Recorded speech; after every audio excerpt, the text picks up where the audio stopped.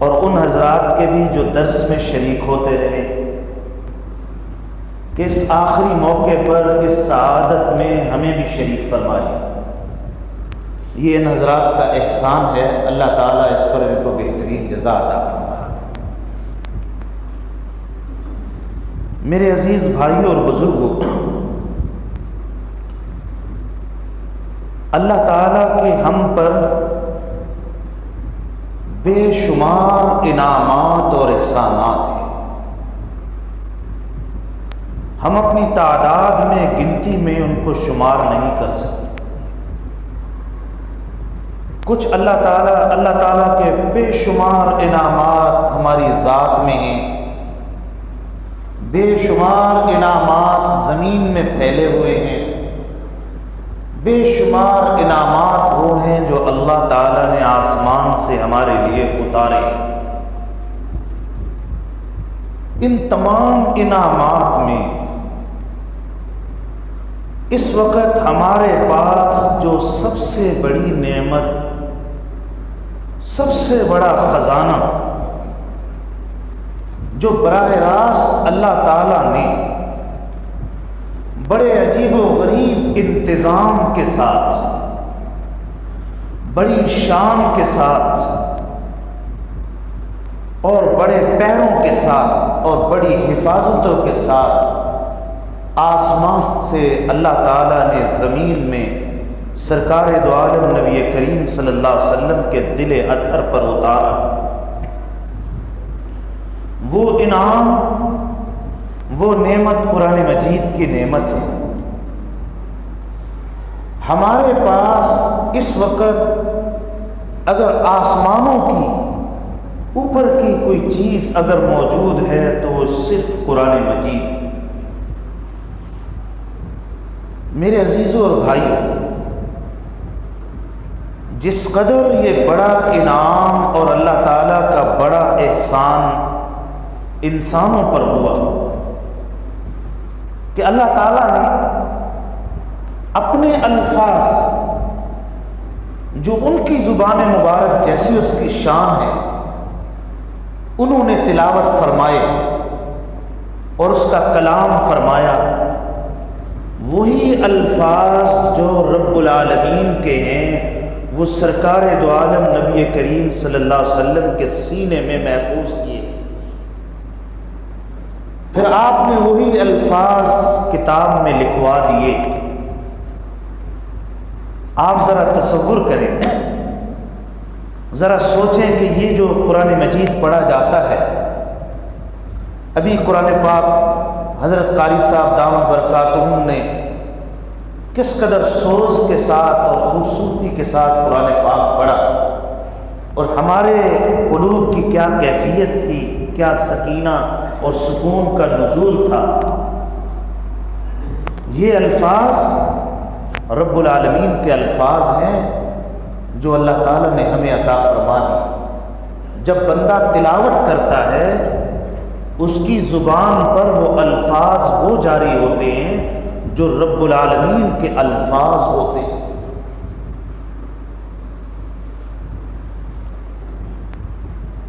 حضرت سیدنا موسیٰ علیہ السلام جس وقت کوہ طور پر گئے آگ کی تلاش میں، تو درخت سے آواز آئی، انی انا اللہ رب العالمین۔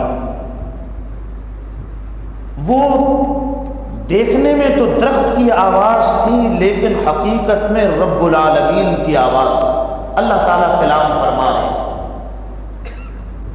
میرے عزیز بھائیوں، جب کوئی بندہ قرآن پاک پڑھتا ہے وہ مثل درخت کے ایک اللہ کی مخلوق ہوتا ہے، لیکن جب وہ قرآن کی تلاوت کر رہا ہوتا ہے تو الفاظ اس کے اوپر رب العالمین کے جاری ہوتے ہیں۔ وہ شجر موسیٰ کی طرح بول رہا ہوتا ہے کہ الفاظ رب العالمین کے ہیں جو اس کی زبان سے تلاوت کی صورت میں صادر ہو رہے ہیں۔ عزیز بھائی اور بزرگوں، قرآن پاک دنیا کے تمام انسانوں کی چاہے وہ مشرق کے انسان ہوں یا مغرب کے ہوں، شمال و جنوب کے ہوں، پہلی صدیوں کے ہوں یا قیامت تک آنے والے سارے انسان، ان تمام انسانوں کی سب سے بڑی ضرورت اور سب سے بڑی حاجت قرآن مجید ہے۔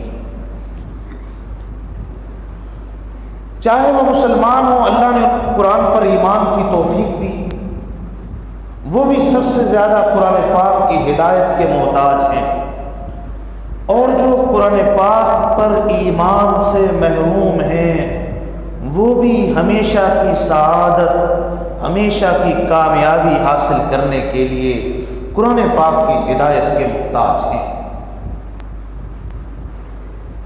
اگر یہ میں بات دعوے سے کہوں کہ دنیا کے ہر انسان کی، مرد ہو یا عورت، سب سے بڑی ضرورت کیا ہے، تو سب سے صحیح اور سچا جواب یہ ہے، سب سے بڑی ضرورت انسان کی قرآن مجید۔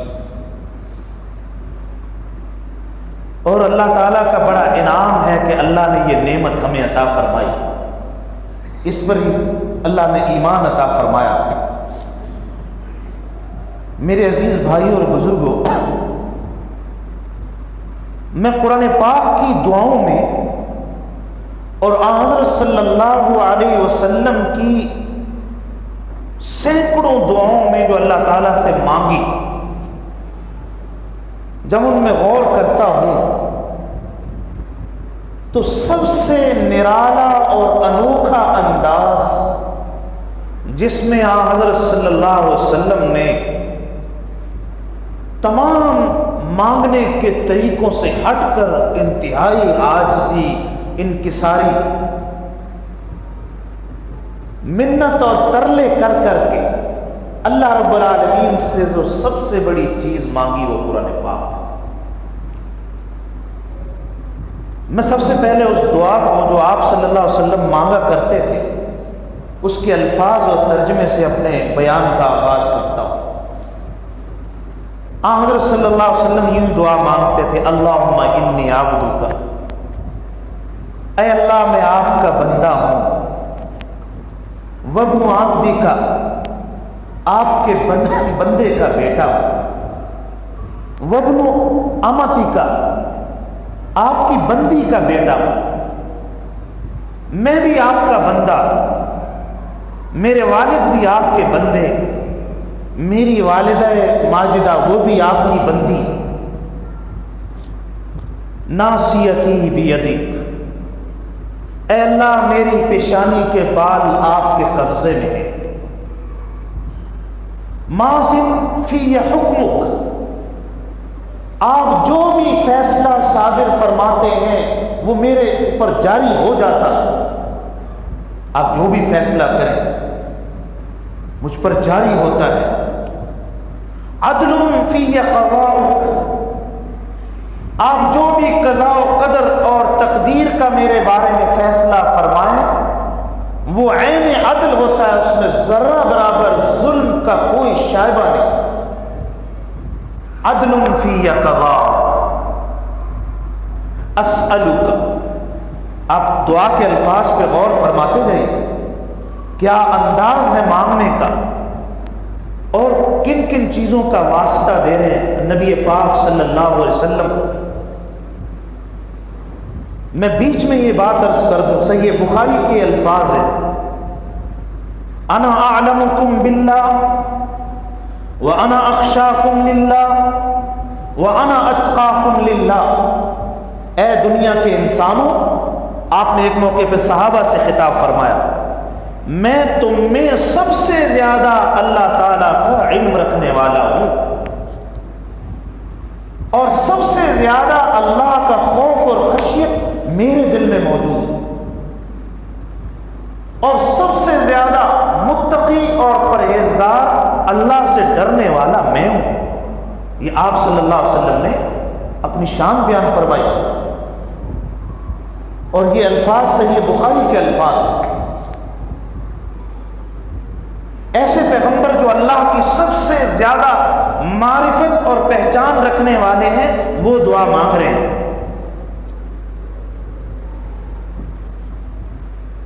اللہم انی اسألک بکل اسم لک سمیت بہ نفسک، اے اللہ میں آپ کے ان تمام ناموں کا واسطہ دے کر آپ سے دعا مانگتا ہوں، بھیک مانگتا ہوں جو تمام نام آپ نے اپنی ذات کے لیے مقرر فرمائے۔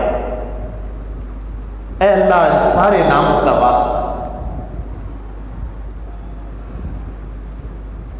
او انزلتہ فی کتابک، اور ان تمام ناموں کا واسطہ اے اللہ جو آپ نے اپنی کتاب میں اتارے۔ اللہ کی قرآن پاک کے علاوہ اور بھی کتابیں تھیں جو پیغمبروں پر اتری، اے اللہ میں ان تمام ناموں کا آپ کو واسطہ دیتا ہوں۔ او علمتہ احدا من خلقک، اے اللہ ان تمام ناموں کا واسطہ جو آپ نے اپنی مخلوقات میں سے کسی کو بھی سکھائے، اے اللہ پیغمبروں کو سکھائے، اپنے اولیاء کے قلوب میں الہام فرمائے، اپنی فرشتوں کو سکھائے، جس جس کو بھی آپ نے جو بھی اپنا پیارا نام سکھایا ہے، اے اللہ اس نام کا بھی میں واسطہ دیتا ہوں۔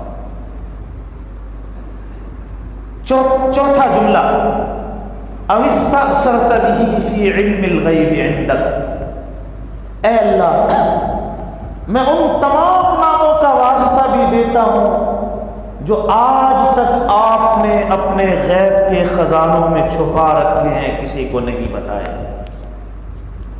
اللہ کے تو بہت نام ہیں، جو سکھائے ان کا بھی واسطہ، جو آپ نے آج تک کسی کو نہیں بتائے ان کا بھی واسطہ۔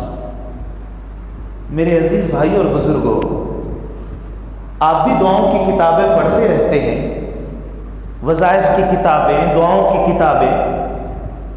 آپ حضرات حضرت صلی اللہ علیہ وسلم کی دعاؤں کے انداز سے واقف ہوں گے۔ اتنے واسطے، اتنی منتیں، اتنے ترلے، اتنے واسطے، جس دعا میں آپ دے رہے ہیں تو آپ سوچئے کہ آگے مانگیں گے کیا اللہ تعالیٰ سے۔ غور فرمائیے کہ اس کے بعد سوال کیا کیا، ان تجعل القرآن العظیم ربیع قلبی، اے اللہ ان سارے ناموں کا واسطہ، ان سارے مختلف انداز سے مانگا، اے اللہ قرآن عظیم کو میرے دل کی بہار بنا دیجیے۔ ان تجعل القرآن العظیم ربیع قلبی، میرے دل کی بہار قرآن عظیم کو بنا دے۔ ونور بصری، میری آنکھوں کا نور اور روشنی قرآن پاک کو بنا دیجیے۔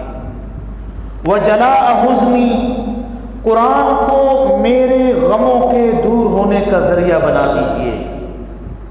وذہاب ہمی، اور قرآن پاک کو میری فکروں کے ازالے کا ذریعہ بنا دیجیے۔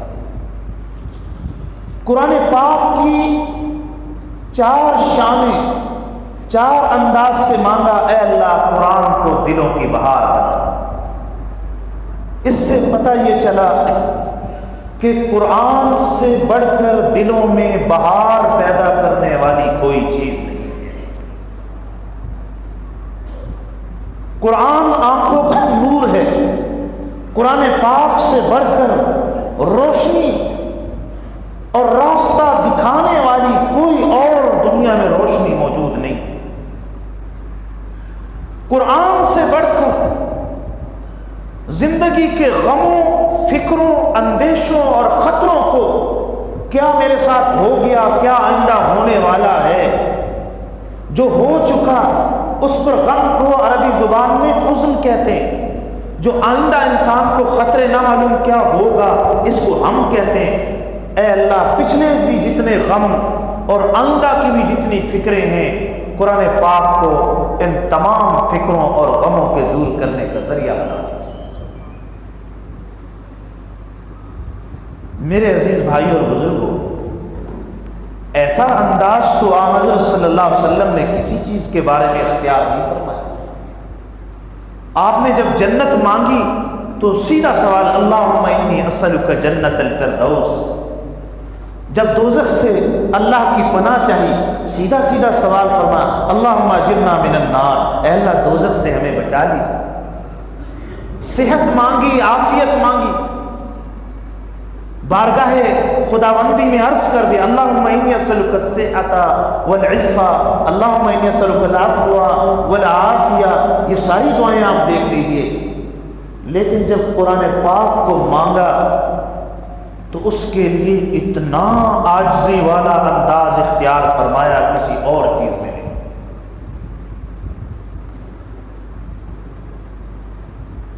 میں یہ بات آپ حضرات کے دل میں اتارنا چاہتا ہوں، جتنی عظیم الشان نعمت اور جتنی اللہ تعالیٰ نے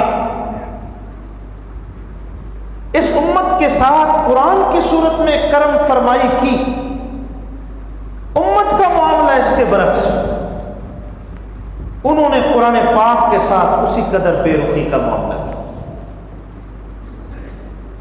قرآن پاک سے منہ پھیرے ہوئے، قرآن پاک سے اعراض کیے ہوئے۔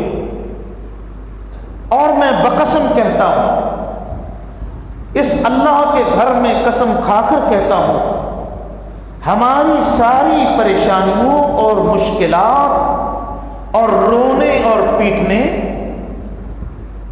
ذلت اور پستی، جہاں جہاں کوئی مسئلہ اور دکھ ہے، جہاں جہاں کوئی بیماری ہے، جہاں جہاں کوئی پریشانی ہے، اس کی وجہ قرآن پاک کو چھوڑنا، قرآن پاک کو چھوڑ دی۔ جس نے جہاں پر قرآن پاک کو چھوڑا وہ وہی ذلیل و خوار ہوا اور رسوا ہوا۔ خار از مہجوری قرآن شدی، عارف ہندی فرماتے ہیں، خار از مہجوری قرآن شدی، شکوہ سنجے گردش دوران کنی، تمہاری خاری اور تمہاری ذلت کی وجہ قرآن کو چھوڑنا ہے۔ اس میں ہم سب مخاطب ہیں، ہماری ذلت، ہماری خاری، ہماری پریشانی کی وجہ قرآن پاک کو چھوڑ دینا ہے، اور ہم بیٹھے ہوئے تبصرے کر رہے ہیں حالات زمانہ پر، صاحب حالات ایسے آ گئے، اس کی وجہ سے ایسا ہو رہا، اور گردش زمانہ کے شکوے کر رہے ہیں۔ گردش زمانہ کی وجہ سے نہیں، یہ سارا مسئلہ بیماری قرآن پاک کو چھوڑنے کی وجہ سے۔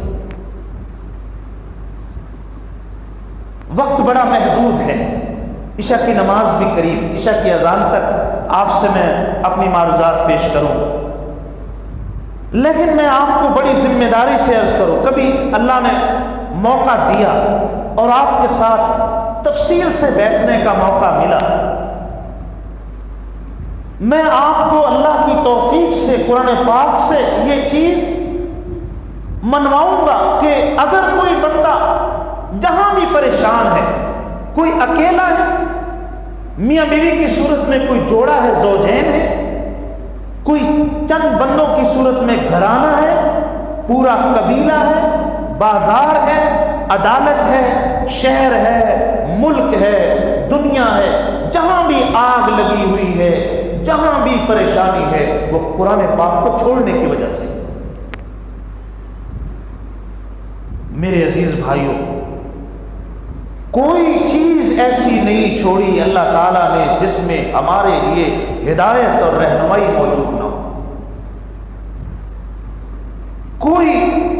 کوئی بندہ آئے اور آ کر کہے جی مجھے میرے مسئلے کا حل نہیں ملتا اس میں سے، ایسا ہو ہی نہیں سکتا۔ دنیا کے ہر شخص کے اس کے مسئلے، اس کی پریشانی، اس کی خاری، اس کی فلاح و بہبود کا نسخہ اللہ تعالیٰ نے قرآن مجید میں رکھا، لیکن میرے عزیزو ہم نے اب قرآن پاک کے ساتھ سلوک صحیح نہیں کیا۔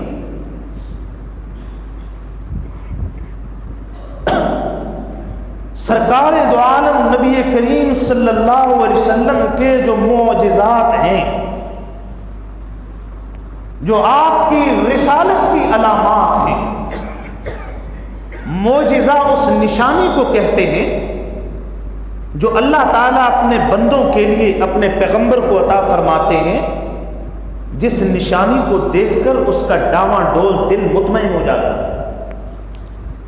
یہ بات ذہن میں رکھیے، کچھ لوگوں کے دل کی زمین بڑی زرخیز ہوتی ہے، ان کی طبیعت بڑی سلامتی والی ہوتی، جیسے زمانہ جاہلیت سے سیدنا صدیق اکبر رضی اللہ تعالیٰ عنہ، سیدنا عثمان غنی رضی اللہ تعالیٰ عنہ، سیدنا علی کرم اللہ تعالیٰ وجہہ اور بڑے صحابہ، اللہ تعالیٰ نے ان کے قلوب کو سلامتی عطا، ان کو ایمان لانے میں کسی معجزے کو دیکھنے کی ضرورت نہیں تھی، انہوں نے حضرت صلی اللہ علیہ وسلم کو دیکھا، آپ کی زبان سے سنا، فوراً مسلمان ہو۔ لیکن کچھ لوگ کمزور ہوتے، شبہات کا شکار ہوتے، ڈاواں ڈول، ان کے لیے اللہ تعالیٰ نے ہر زمانے میں ہر پیغمبر کو معجزات عطا فرمائے کہ یہ نشانی دکھا دینا، اس سے ان کو اطمینان ہو جائے گا کہ کوئی یہ دنیاوی طاقت تو ہے نہیں، یہ اللہ ہی کی طاقت ہے جو ان کے ہاتھ پر چیز ظاہر ہو رہی ہے۔ سرکار دو عالم نبی کریم صلی اللہ علیہ وسلم کو 2000 سے زیادہ معجزات عطا فرمائے گئے۔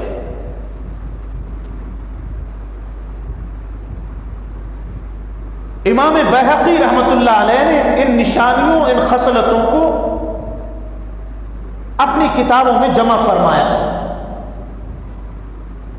لیکن سب سے بڑا معجزہ اور سب سے بڑی نشانی وہ اللہ تعالیٰ کی یہ کلام قرآن مجید ہے، جو حسی معجزے ہوتے، جو آنکھوں سے نظر آتے ہیں، وہ آپ کی زندگی کے ساتھ خاص تھے، اور وہ معجزات اب ختم ہو گئے، اب کسی کے بس میں نہیں کہ وہ چیز ظاہر کر سکے۔ حضرت صلی اللہ علیہ وسلم کے اس دار فانی سے دار آخرت کی طرف وصال فرمانے سے وہ معجزات ختم ہو گئے۔ چونکہ یہ امت قیامت تک رہنے والی امت تھی، تو اس کی حقانیت اور اس کی سچائی کے لیے جو معجزہ عطا فرمایا گیا، وہ علمی معجزہ عطا کیا گیا قرآن پاک کی صورت میں، اور اس کا چیلنج قیامت تک ہر انسان کے لیے موجود ہے۔ آج تک قرآن مجید کے اس چیلنج کا اس معجزہ ہونے کا کوئی مقابلہ نہیں کر سکا۔ ساری دنیا عاجز آ گئی، تھک کر بیٹھ گئی، کوئی مقابلے میں نہیں لایا۔ اس قرآن پاک جیسی ایک سورت، سب سے چھوٹی سورت سورہ انا اعطیناک الکوثر ہے، اس جیسی ایک سورت بھی بنا کر نہیں لائے۔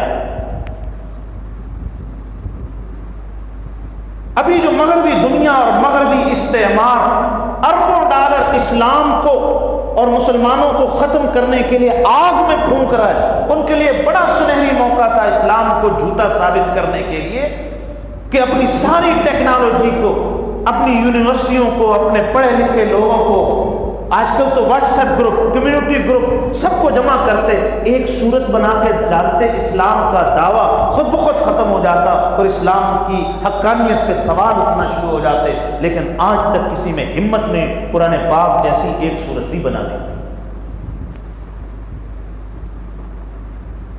اس کی وجوہات بڑی عالمانہ اور بڑی گہری ہیں، لیکن ایک میں بات عرض کر دوں سادہ انداز میں، وہ آپ حضرات بھی سمجھ جائیں گے۔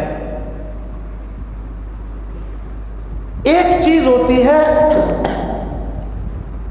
اللہ رب العالمین کے کام،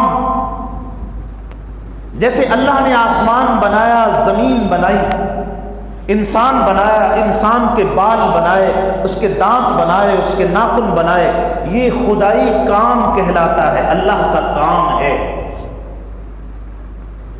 میرے عزیز بھائیوں،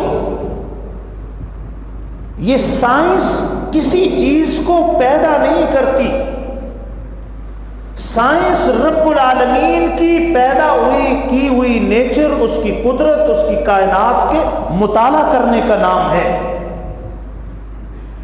پیدا رب العالمین نے کی یہ کائنات، یہ زمین، لیکن سائنس کے ذریعے محنت کر کے، مطالعہ کر کے ان عجائبات کو، ان چیزوں کو باہر نکالا۔ سائنس چیزوں کو پیدا نہیں کرتی، اللہ کی پیدا کردہ چیزوں کو ظاہر کرتی ہے، اس کے منافع اور اس کے فوائد کو سامنے لاتی ہے۔ اور یہ تو اللہ تعالیٰ نے خود فرمایا تھا کرو، تم اپنے اندر بھی غور کرو، وفی انفسکم افلا تبصرون، آسمان و زمین بھی غور کرو، اللہ کی نعمتوں میں بھی غور کرو اور خوب فوائد حاصل کرو، سمندروں میں غوطے لگاؤ، فضاؤں میں اڑو، جو کچھ بھی کرنا اللہ کی اس کائنات اور مخلوق سے فائدہ اٹھاؤ۔ اللہ تعالیٰ نے خود اس کا حکم بیان فرمایا۔ میرے عزیز بھائیوں، یہ کائنات اللہ نے پیدا کی، لیکن سائنس اور ساری دنیا کے انسان مل کر اللہ کی پیدا کردہ چیزوں کی طرح اس جیسی چیز پیدا نہیں کر سکتے۔ جیسی زمین اللہ نے بنائی، ڈھیلا بنایا، پوری سائنس مل کر ایسا ڈھیلا نہیں بنا سکتے، ایسا دانت نہیں بنا سکتے، ایسا گردہ نہیں بنا سکتے، ایسی آنکھ مصنوعی طور پہ نہیں بنا سکتے، ایسے کان کے پردے، ایسے جو اللہ رب العالمین نے پیدا کی، ایسا اس کے بس میں نہیں۔ یہ ساری جدید میڈیکل سائنس مل کر خدائی کام کے مقابلے میں عاجز ہے۔ ایک جگہ کے بال دوسری جگہ لگا دیا، ایک کا گردہ دوسرے کو ٹرانسپلانٹ کی صورت میں لگا دیا، آنکھوں کی صورت میں ایسا کیا، یا خدا نخواستہ انجائنا ہے، اس کی شریانیں بند ہوئی، اس کے اندر والو وغیرہ سٹنٹ ڈال دیے، یہ کام تو ہو سکتا ہے، لیکن ایسا دل، ایسے اعضاء، اگر کسی کی انگلی کٹ جائے، ایسی انگلی ہو سکتا ہے آپ کے علم میں آپ زیادہ مطالعہ رکھنے والے ہوں، انسان کے بلڈ کی طرح کہیں لیبارٹری میں، کسی کیمیکل لیبارٹری میں کوئی ایسا بلڈ وجود میں آتا ہو کہ پھر انسانوں سے خون لینے کی ضرورت نہیں، وہی بوتلیں چڑھا دیں، ایسا کہیں خون ملتے؟ اس جیسا بلڈ اور خون کا ایک قطرہ نہیں بنا سکتے۔ اب آپ سمجھیے، جس طرح ساری دنیا کی یہ جدید سائنس اور ٹیکنالوجی، جدید میڈیکل سائنس خدائی کام کے مقابلے میں عاجز ہے۔ یہ تو میں نے چھوٹی چھوٹی مخلوقات کی مثال دی، ورنہ یہ ستارے، یہ سورج، یہ آسمان، یہ بارش، یہ ساری چیزیں تو بہت بڑی اللہ کی قدرت کی نشانی ہے۔ جس طرح ساری انسانیت، اس کے پڑھے لکھے لوگ، اس سائنسدان، ماہرین خدائی کام کا مقابلہ نہیں کر سکتے، اسی طرح ساری دنیا اور اس کے پڑھے لکھے لوگ خدائی کلام کا مقابلہ بھی نہیں کر سکتے۔ جس طرح رب العالمین کا کام معجز ہے، معجزہ ہے، نہیں، ایسا نہیں کر سکتے، اسی طرح رب العالمین کا کلام بھی چونکہ انہی نے کلام فرمایا، اس جیسا کلام بنانے پر بھی ساری دنیا قادر نہیں۔ اور اس کی باقی وجوہات، یہ کیوں معجزہ ہے، اس کی شان اعجاز کیا، وہ بڑی گہری باتیں ہیں، وہ عام مجمع میں بیان کرنا مناسب نہیں، لیکن اس کی بڑی عجیب و غریب شانیں، اسی وجہ سے ساری دنیا قرآن ہے۔ آج تک مغربی دنیا، اس کے مستشرقین، اللہ رب العالمین نے ایک قرآن میں دعویٰ کیا، انا نحن نزلنا الذکر وانا له لحافظون، انا نحن نزلنا الذکر، جو علماء ہیں، جو عربی گرامر سے واقف ہیں، وہ جانتے ہیں اس کلام کے اندر کیسی شان جلال اور کیسی اللہ تبارک و تعالیٰ نے تاکیدیں استعمال کی ہیں۔ رب العالمین، آپ کے لیے بادشاہ کا لفظ بھی استعمال کیا جائے تو یہ لفظ شرمندہ ہو جائے، بادشاہ کی کیا حیثیت ہے؟ یہ ساری کائنات، اس کی بادشاہتیں، یہ سارا تمدن، یہ ترقیاں رب العالمین کے سامنے ایک صحرا میں اڑتے ہوئے ریت کے چھوٹے سے ذرے کے برابر بھی حیثیت نہیں رکھتے. کوئی حیثیت نہیں اللہ کے سامنے. یہ سب لاش ہے اللہ کے سامنے. حضرت لبید بن ربیعہ عامری بڑے شاعر تھے، زمانہ جاہلیت کے، مسلمان ہوئے. آپ صلی اللہ علیہ وسلم نے ان کا ایک شعر سن کر فرمایا، اور یہ بھی بخاری شریف میں، اگر کسی نے سچی بات کہی ہے تو سب سے بڑی سچی بات وہ ہے، اصدق القول ما قالہ الشاعر لبید، وہ بات ہے جو شاعر لبید نے کہی ہے. اس سے بڑی سچی بات کسی نے آج تک نہیں کہی.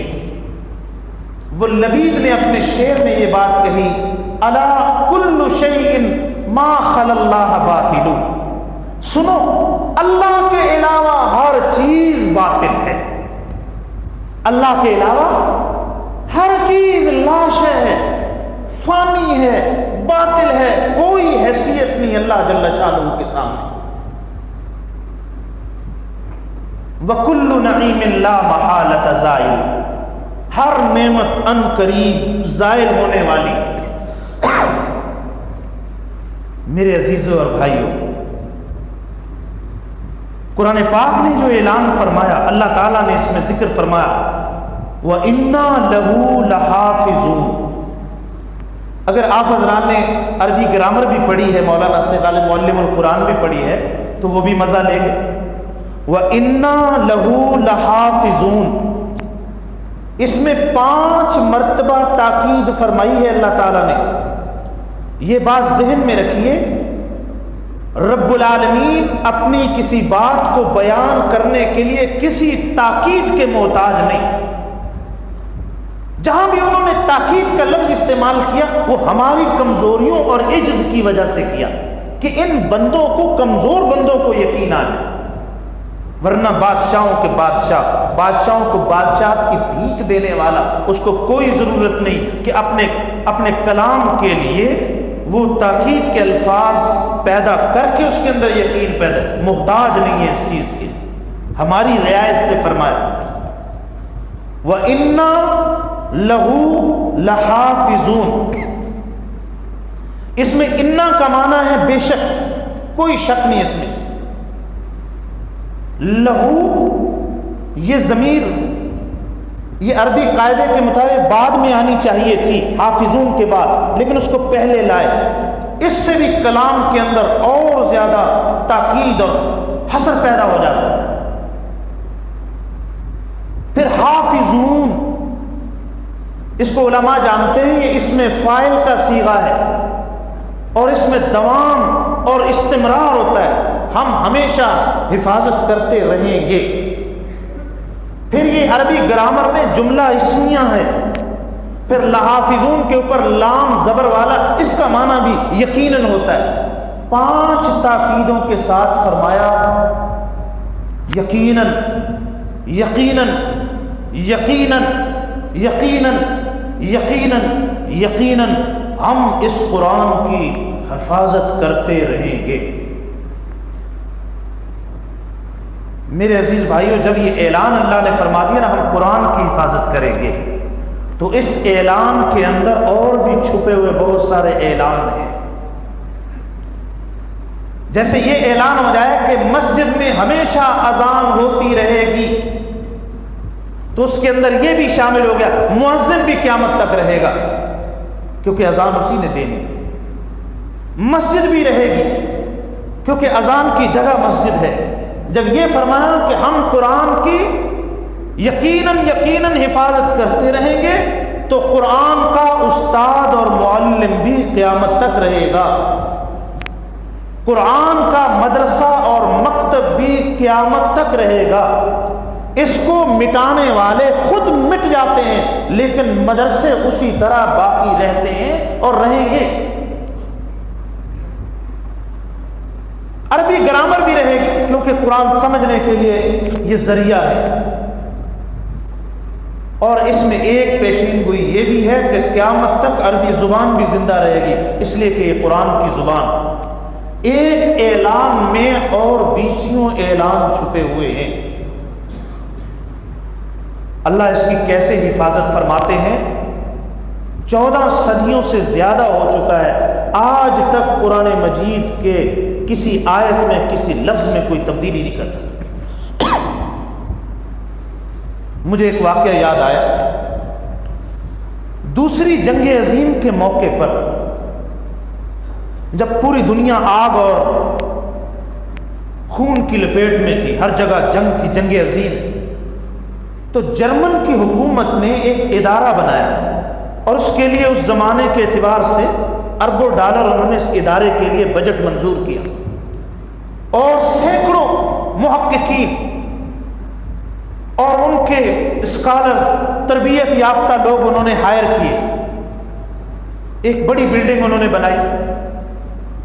وہ ادارہ اس مقصد کے لیے بنایا کہ ہم پوری دنیا میں بائبل اور قرآن مجید کا آپس میں تقابل کریں گے کہ بائبل میں کہاں کہاں غلطیاں ہیں اور قرآن میں کہاں کہاں غلطیاں ہیں، یہ ڈھونڈ دیں گے۔ یہ ادارہ کئی سال اپنا کام کرتا ہے، اس کی ایک رپورٹ جرمن زبان کے میگزین میں شائع ہو گئی، فائنل رپورٹ۔ ابھی باقی قسطیں باقی تھیں کہ اس عمارت کے اوپر بم گرا، وہ عمارت جل کر راکھ ہو گئی، لیکن رپورٹ منظر عام پہ آ گئی۔ وہ رپورٹ یہ تھی کہ ہم نے دنیا بھر سے بائبل کے نسخے اکٹھے کیے، افریقہ سے، امریکہ سے، یورپ سے، مشرقی ممالک سے، دیہاتوں سے، شہروں سے ہزاروں نسخے بائبل کے اکٹھے کیے، آپس میں ڈھونڈو اس میں کہاں کہاں تضادات ہیں، ایک دوسرے کے خلاف باتیں ہیں، متضاد باتیں ہیں، اپوزٹ باتیں ہیں۔ تو بائبل کے بارے میں رپورٹ یہ تھی کہ اس میں 1,00,000 تضادات پائے جاتے موجودہ بائبل میں، 1,00,000۔ اللہ تعالیٰ بائبل، تورات اور کسی کتاب کی حفاظت کی ذمہ داری نہیں لی، انسانوں کے حوالے کی تھی۔ اس کا حال یہ ہے 1,00,000 تضادات اور 25,000 تو ایسی غلطیاں تھیں کہ کوئی حل ہو ہی نہیں سکتا، اور اس میں زمین و آسمان کا فرق، یعنی اگر ایک آیت میں اس کو دن کہا گیا، دوسری جگہ رات کہا گیا، ایک میں اگر آگ کہا گیا، دوسری جگہ پانی کہا گیا، ایک میں اگر اس کو سفید کہا گیا، دوسرے میں سیاہ کہا گیا، یہ تو بالکل متضاد ہے۔ اس میں کیا اس کا حل، کس کو صحیح کہیں کس کو غلط کہیں؟ ایسی غلطیاں جو بنیادی عقیدے کے اعتبار سے تھیں، وہ 25,000 غلطیاں تھیں، بڑی۔ اور قرآن پاک کے بارے میں ان کی رپورٹ یہ تھی، ہم نے دنیا بھر سے قرآن پاک کے 40,000 نسخے لیے، حرمین سے بھی لیے، بر صغیر سے بھی لیے، دوسرے مشرقی افریقی ممالک، مغربی ممالک، ہر جگہ سے اکٹھے کیے، دیہاتوں سے، غیر معروف مقامات سے۔ ان 40,000 نسخوں کا آپس میں ہم نے تقابل کیا، پورے 40,000 نسخوں میں کوئی ایک مقام بھی ایسا نہیں ملا کہ دوسرے کے ساتھ اس کا ٹکراؤ۔ ہاں کہیں یہ غلطی تو ملی کہ ایک جگہ الف لکھنا چاہیے تھا لیکن کتابت کی غلطی سے، وہ پرنٹنگ کی غلطی سے رہ گیا، پرنٹنگ کی غلطیاں ہوں، لیکن وہ قرآن کی غلطی نہیں، وہ طباعت کی غلطی ہے۔ اگر کہیں ایسی زیر زبر کٹ گئی وہ الگ بات ہے، لیکن 40,000 نسخوں میں کہیں کوئی کسی کے ساتھ کوئی تضاد اور کوئی اس کے اندر آپس میں متناقض باتیں نہیں تھیں۔ میرے عزیز بھائیوں، 1400 سال سے زیادہ ساری دنیا اس وعدے اور اس حفاظت کی سچائی کو دیکھ رہی تھی۔ اللہ تعالیٰ نے ہمیں جو یہ نعمت عطا فرمائی، ہماری خاری، ہماری پریشانی، ہماری ذلت کی وجہ قرآن پاک کو چھوڑنا ہے۔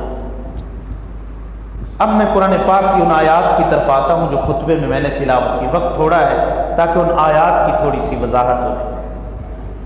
اللہ تعالیٰ نے یہ اعلان فرمایا من اعرض عن ذکری، جس نے بھی میرے ذکر یعنی قرآن سے اعراض کیا. یہاں ذکر سے مراد قرآن مجید، کیونکہ قرآن پاک کو اللہ تعالیٰ نے فرمایا انا نحن نزلنا الذکر، ہم نے ذکر اتارا. ذکر و قرآن مبین، یہ قرآن ذکر بھی ہے اور قرآن مبین بھی ہے. جب ذکر کا لفظ قرآن پاک میں آتا ہے تو سب سے پہلے اس سے مراد خود اللہ کا یہ کلام ہوتا ہے. من اعرض عن ذکری، جس نے بھی میرے اس قرآن سے منہ پھیرا، اعراض کیا، فإن له معیشۃ ضنکا، ہم یقیناً اس کی معیشت کو، دنیاوی زندگی کو اس پر تنگ کر دیں. دنیاوی زندگی اس پر بہت زیادہ تنگ ہو جائے، وہ بڑی گھٹن میں، بڑی بے سکونی کے عالم میں رہے. اور قرآن پاک نے دوسرے مقام پر فرمایا، کیونکہ قرآن پاک کی تفسیر کا اصول یہ ہے، حضرات علماء جانتے ہیں ان القرآن یفسر بعضہ بعضا، قرآن پاک کے ایک حصے کی تفسیر خود قرآن کا دوسرا حصہ کر رہا ہے. تو دوسرے موقع پہ اللہ سبحانہ وتعالیٰ نے فرمایا وَلَا تَكُونُوا كَالَّذِينَ نَسُوا اللَّهَ فَأَنسَاهُمْ أَنفُسَهُمْ، تم ایسے نہ ہو جاؤ جنہوں نے اللہ کو بھلا دیا. اس کا نتیجہ یہ ہوگا اللہ تعالیٰ سب سے پہلے تمہیں خود اپنی ذات بھلا دیں گے، تم خود فراموشی میں مبتلا ہو جاؤ گے. تم اپنے ذات کی تن پروری کے لیے جس چیز کو کامیابی سمجھ رہے ہوگے، یہ کامیابی نہیں ہوگی، یہ تمہارے لیے آگ ہوگی. جس کو تم دوا سمجھ رہے ہوگے یہی تمہارے لیے مہلک زہر ہوگی. جس کو تم ترقی سمجھتے ہو یہ ترقی نہیں، تمہارے لیے تنزل اور ذلت کا ذریعہ ہوگی. میرے عزیز بھائیوں، کسی چیز کا بڑھ جانا، گنتی میں بڑھ جانا، سائز میں بڑھ جانا، وزن میں بڑھ جانا، یہ ترقی تو ہے لیکن مفید نہیں ہے. خدا نہ خواستہ اگر کسی کی کڈنی فیل ہو رہے ہو تو اس کا جسم پھولنا شروع ہو جاتا ہے، وہ پیشنٹ خوش ہو کہ اب میں مجھے بڑی صحت اچھی ہو رہی اور میں موٹا تازہ ہو رہا ہوں. یہ موٹا تازہ نہیں ہو رہا، یہ ترقی نہیں ہو رہی، اس کا جسم جو پھول رہا ہے اس کو ہلاکت کی طرف لے کے جا رہا ہے. تو بعض چیزیں دیکھنے میں وہ بڑی ہوئی نظر آتی لیکن حقیقت میں ہلاکت ہوتی. جس کو یہ ترقی سمجھیں گے وہی تمہارے لیے ہلاکت کا ذریعہ ہوگی. اللہ نے ایمان والوں کے لیے قاعدہ الگ رکھا، ان کی ترقی، ان کی عزت قرآن سے جوڑی ہوئی. اگر تم اللہ کو بلا دو گے اللہ تمہاری حالت ایسی کر دیں گے تم اپنے آپ کو بھی بھول جاؤ گے. خدا فراموشی کا نتیجہ خود فراموشی کی صورت میں ظاہر ہوگا، اپنے آپ کی بھی خبر نہیں ہوگی.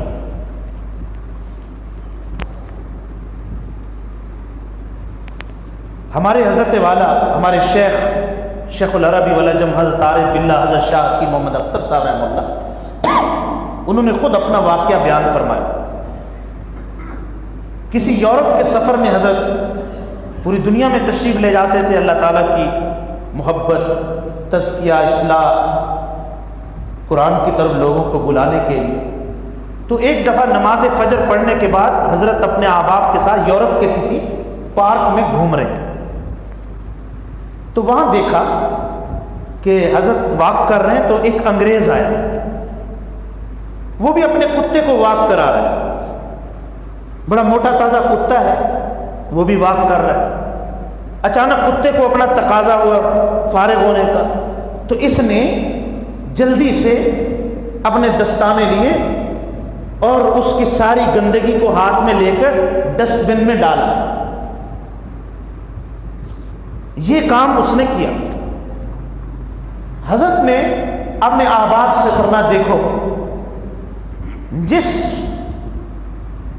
جس وقت اللہ کو یاد کرنا چاہیے تھا، اللہ اللہ کرنے کا وقت ہے، نماز کا وقت، ایمان اور اللہ کی یاد کے لیے انسان کو عبادت کے لیے پیدا کیا، لیکن جس نے اللہ کو بھلایا، اللہ نے اپنی مخلوقات کی اس گندی خدمتوں میں ان کو لگا دی، اور اسی کو فخر، اسی کو شان سمجھ رہے ہیں، اس کو اپنی شان سمجھ۔ خدا فراموشی کا نتیجہ خود فراموشی کی صورت میں ظاہر ہو۔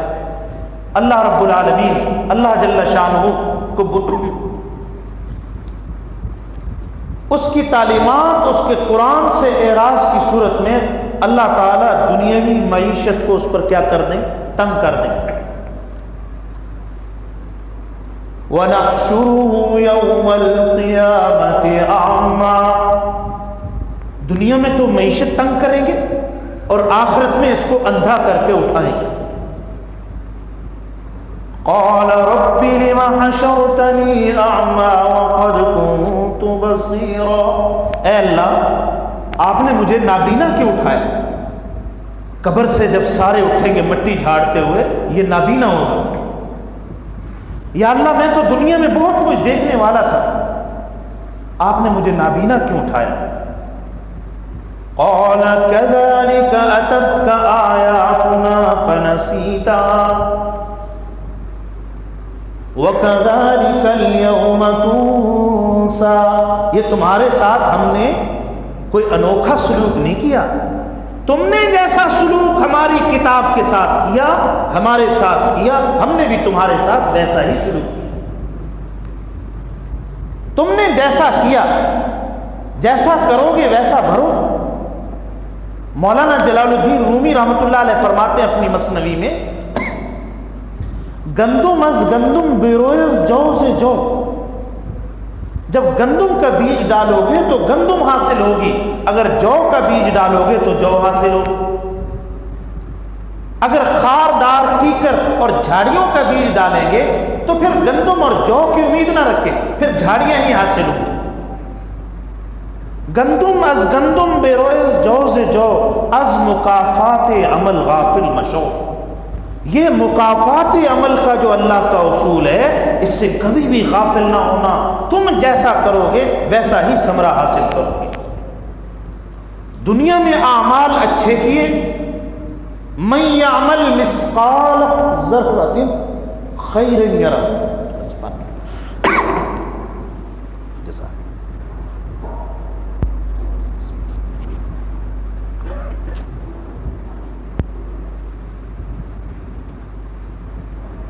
میرے عزیز بھائیوں اور بزرگوں، سامان جتنا مہنگا ہوتا ہے، یہ بات دل پہ لکھ لیجئے گا، سامان جتنا مہنگا ہوتا ہے اس کو تولنے والا آلہ اتنا چھوٹا ہو جاتا ہے، اس کا حساب اتنا ہی باریک ہوتا ہے۔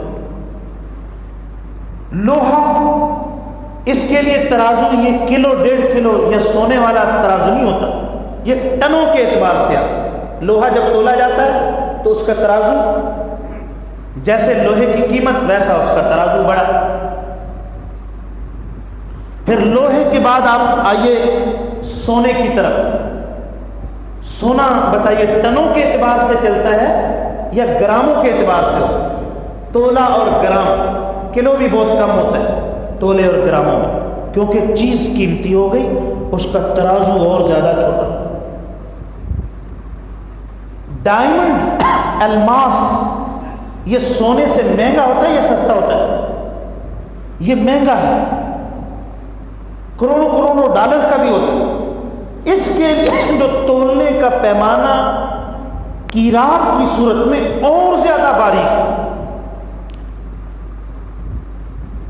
اور اللہ رب العالمین کے نزدیک لوہے، سونے اور چاندی اور ڈائمنڈ سے کہیں زیادہ قیمتی بندے کے اعمال ہیں، اس لیے اس کا ترازو اور زیادہ باریک رکھا۔ اگر ذرہ ریت کے برابر بھی ہوگا اس کو بھی ہم قیامت میں تولیں گے۔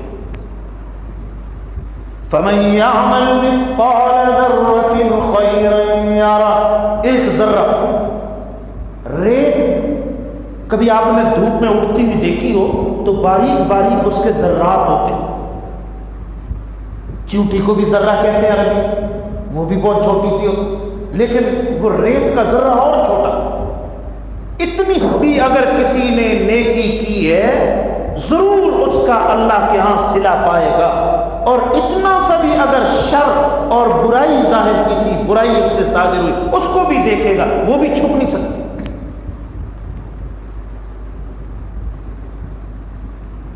ہم قیامت کے دن اندھا کر کے اٹھائیں گے.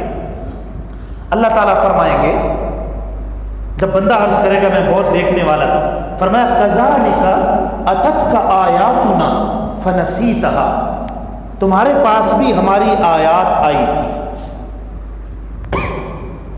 آپ حضرات نے قرآن مجید پڑھا حضرت مولانا مفتی تاج محمد صاحب سے، تو یہ قرآن پاک کی آیات کچھ راستہ دکھا رہی. قرآن نے راستہ دکھا دیا توحید، اس کے باوجود شرک میں مبتلا رہے. قرآن نے آنکھیں کھولی کہ اس رستے میں کامیابی، پھر بھی آنکھیں بند کیے رکھی. قرآن نے کہا کہ اسلامی معیشت کے اصول یہ ہیں، سود سے بچ جاؤ، رشوت سے، حرام سے، باطل طریقے سے نہ کماؤ. آنکھیں بند کیے رکھی، سود میں لگے رہے، باطل طریقوں سے کماتے رہے، حرام کمائی، رشوت. قرآن آنکھیں کھول رہا ہے، ہم آنکھیں بند کر رہے ہیں. یہ قرآن آنکھیں کھولنے کے لیے آیا. قرآن پاک نے کہا ہمیشہ عدل کا دامن، عدل. آج گھروں میں میاں بیوی کے جھگڑے، ساس بہو کے جھگڑے، کہیں ساس ظالم، کہیں بہو ظالم، کہیں نند ظالم، کہیں بیوی، یہ جھگڑے ہیں کہ گھر گھر میں آگ لگی ہوئی. حضرت بابا فرید الدین گنج شکر رحم اللہ کا شعر ہے پنجابی میں، چڑھ فریدہ کوٹھے تھے، چڑھ فریدہ کوٹھے تھے، ویک کر کر لگی آگ، تو سمجھے کہ میں دکھیاں اتھے دکھی سارا جگ. آپ ذرا اونچے ذرا ٹاور پہ چڑھ کے تو دیکھو، آپ کو گھر گھر آگ لگی ہوئی نظر آئے گی. آپ یہ سمجھو گے کہ شاید میں ہی پریشان، نہیں، دنیا ساری پریشان ہے. اور پریشانی کی وجہ اپنی گھڑی ہوئی قرآن کو چھوڑنا. قرآن تو آنکھیں کھولنے کے لیے آئے. قرآن پاک نے حضرت صلی اللہ علیہ وسلم کی شان بیان کر دی.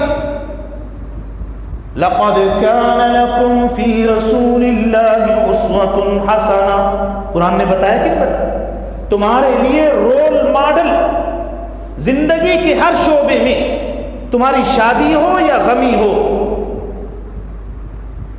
تمہارے ہر چیز میں رول ماڈل رسول اللہ صلی اللہ علیہ وسلم.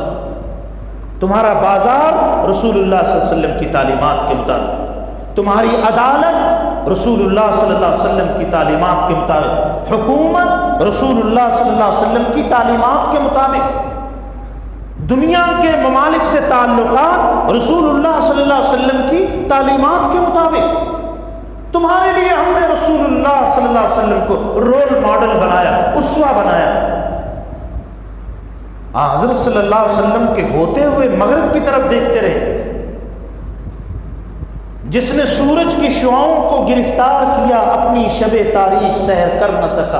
اقبال مرحوم فرماتے ہیں جس نے سورج کی شعاؤں کو گرفتار کیا اپنی شب تاریک سحر کر نہ سکا. مغرب کی طرف دیکھتے رہے، شادی بیاہ میں ہندوؤں کی طرف دیکھتے رہے، اپنی بازار و معیشت میں مغرب کی طرف دیکھتے رہے. وہ حضرت صلی اللہ علیہ وسلم کہاں، آپ کا اسوہ کہاں چلا؟ ہم نے تو آپ کو نمونہ بنایا تھا. میرے عزیز بھائیوں، آپ ذرا زبان سے اقرار کریں میرے سامنے، قرآن پاک آنکھیں کھولنے کے لیے آئے یا آنکھیں بند کر رہے؟ آنکھیں کھول دی. صحابہ کرام کے بارے میں کیا کہا قرآن نے؟ قرآن صحابہ کے بارے میں آنکھیں کھولنے کے لیے آئے یا بند کیجیے. وَإِذَا قِيلَ لَهُمْ آمِنُوا كَمَا آمَنَ النَّاسُ، ان منافقوں سے کہا جاتا ہے تمہارا ایمان ہم نہیں مانیں گے جب تک تمہارا ایمان صحابہ کے ایمان جیسا نہ ہوا، تمہارا ایمان معتبر نہیں. تمہارے ایمان کے لیے کسوٹی صحابہ کا ایمان. فَإِنْ آمَنُوا بِمِثْلِ مَا آمَنْتُمْ بِهِ فَقَدِ اهْتَدَوْا. اگر یہ لوگ، اگر تم صحابہ جیسا ایمان لاؤ گے، اگر یہ لوگ تمہارے جیسا ایمان لائے تو یہ ہدایت پر ہے، اگر تمہارے جیسا ایمان نہیں تو ہدایت پر نہیں ہے. اس نے تو، اللہ کے کلام نے تو آنکھیں کھولی، لیکن ہم نے آنکھیں پھر بند کر دی. ہم نے قرآن پاک پہ کان نہیں رکھے، قرآن پاک کی روشنی کے لیے آنکھیں بند کی. تو جب دنیا میں آنکھیں بند کی تو اللہ تعالیٰ کل آخرت میں بھی آنکھیں بند کریں. اسی کو فرما رہے ہیں کذالک. یہ کذالک کا لفظ کوئی چھوٹا لفظ نہیں، یہ مکافات عمل کے اصول کو بیان کر رہا ہے. تو جو سلوک تم نے کیا وہی سلوک ہم کریں. کذالک اتتک آیاتنا. تمہارے سامنے ہماری آیات آئی تھی. فنسیتها. بھلا دیا تھا آیات کو. وکذالک اليوم تنسا. آج تمہیں بھی بھلا دیا جائے، تمہیں یاد نہیں رکھا جائے گا. اللہ کے بلانے کا مطلب نظر رحمت نہیں کی جائے گی، دوزخ میں ڈال دیا جائے گا. میرے عزیز بھائیوں، ہم نے تو قرآن پاک کو شاید یہ سمجھا ہم اپنی دکانوں، مکانوں، کاروبار کے افتتاح کے لیے قرآن خوانی کرا لیں گے، فارغ ہو جائیں گے. قرآن پاک اس مقصد کے لیے نہیں اترا. قرآن پاک اس لیے اترا کتاب انزلناہ الیک مبارک لیدبروا آیاتہ ولیتذکر اولو الالباب. قرآن اس لیے اترا، اس میں غور و فکر کر کے اپنی اصلاح کریں اور اس سے نصیحت حاصل کریں، اپنی زندگی کا رخ چینج کریں، توبہ کر لیں.